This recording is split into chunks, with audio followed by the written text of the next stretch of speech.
আজ আমরা কেন পারবো না এই বাংলার জমিনে দাদা হুজুরের নামে এমন একটা ইতিহাস তৈরি করব যেটা হবে পীর আবু বকর সিদ্দিক নলেজ সিটি, অর্থাৎ জ্ঞানের শহর। জোরে বলুন।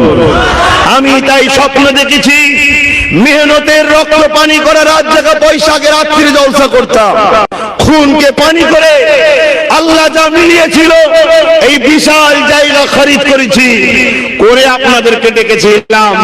আপনারা 100 টাকা একটা করে ইট নিয়ে এসেছিলেন, কথা ঠিক না বেটি? জায়গা কিনে ডেকেছিলাম, জায়গাটা আমি কিনেছি, আমার নামে করতে পারতাম, আমার নামে নলেজ সিটি বানাতে পারতাম। আমি একজন পীর ঘরের ছেলে, আর হালকা বয়স, তাই আমি মুরিদি করিনি।